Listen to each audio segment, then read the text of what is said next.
Aujourd'hui, nous allons en Bourgogne, dans une partie de la Bourgogne qu'on visite curieusement moins, qui est la côte chalonnaise, et sur une appellation qui est une des belles appellations de la côte chalonnaise, qui est le Mercuret.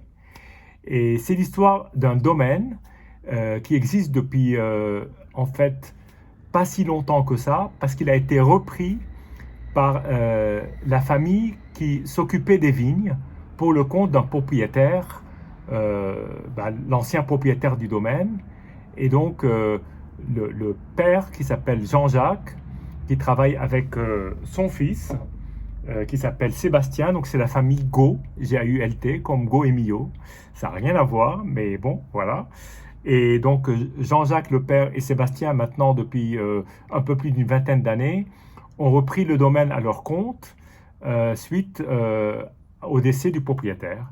Et c'est une belle histoire parce que c'est une histoire de transmission finalement d'un propriétaire à un ouvrier ou un employé d'une certaine façon dans le monde agricole et le monde vinicole. Et donc sur cette propriété, donc dans le Mercuret, il n'y a pas de grands crus, mais il y a quelques premiers crus. Et cette propriété possède des parcelles en premier cru, et en particulier possède une parcelle qui est un monopole qui s'appelle le Clos des Fourneaux. Et le domaine s'appelle domaine du Tour Bassot. Et c'est une vraie découverte. Donc là, on est sur un monopole. Donc voilà, donc on est sur un 2018, donc un vin relativement jeune, bien entendu pour un premier cru. Mais il est vrai que quand je l'ai dégusté lors d'un dîner, j'ai eu un vrai coup de foudre pour ce vin. Et on va voir si aujourd'hui ça se reproduit, parce que ce vin m'a beaucoup, beaucoup marqué.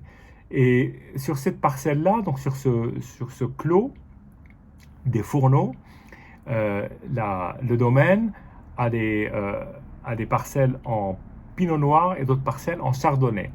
Donc du coup, il y a un Mercuret rouge et un Mercuret blanc. Et là, je vais goûter donc le Mercuret rouge 2018. Voilà.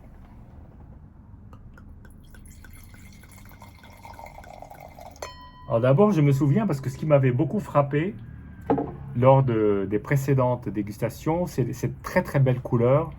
Vous savez, les cerises, quand elles ont une couleur extrêmement claire, pas les cerises noires, mais les cerises rouges presque un peu roses. Voilà. Donc c'est une très très très belle couleur, une très belle transparence. En tout cas, vraiment le pinot noir clair. Le pinot noir transparent, translucide. Alors justement, comme il n'y a pas si longtemps que ça, j'ai eu le privilège de déguster les vins de la Romanée Conti, et dans ces vins, il y a une sorte de parfum et d'arôme euh, euh, évidemment bourguignonne, mais aussi de rose fanée. Là, c'est ce qui m'a frappé et qui me frappe à nouveau. Donc j'ai ouvert en fait la bouteille il y a 7-8 heures pour la laisser s'aérer, de manière à ce que le nez soit expressif, et il l'est. Là, on a un beau nez de fruits rouges, et puis ces parfums qui exhalent la rose fanée, qui sont tellement typiques de certains grands crus de Bourgogne, plutôt en Côte de Nuit d'ailleurs, pas trop en Côte de Beaune, et assez curieusement là, sur une côte chalonnaise, une assez belle surprise. Là, il y a, il y a toujours ce parfum là qui exhale après agitation. On retrouve un peu de terre, et à nouveau ces fruits délicats. Voilà, très bon nez.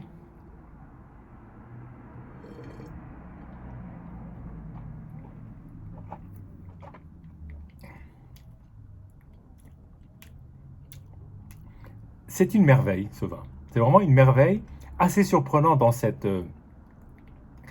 contrée de Mercuret où on ne s'attend pas à goûter des vins aussi délicats, aussi subtils, aussi fins. Là, on a une attaque d'une grande finesse, j'ai envie de dire vraiment une attaque qui est qui charme, voilà, qui éblouit d'une certaine façon, mais surtout qui charme. Et après, on a cette alliance de parfums en bouche qui sont tellement délicats, tellement soyeux, et avec un équilibre splendide. On se croirait vraiment en face d'un grand cru, d'un très grand domaine, et je pense que c'est un domaine qui doit être un grand domaine, parce que pour euh, réaliser un vin d'une aussi belle classe, c'est absolument superbe.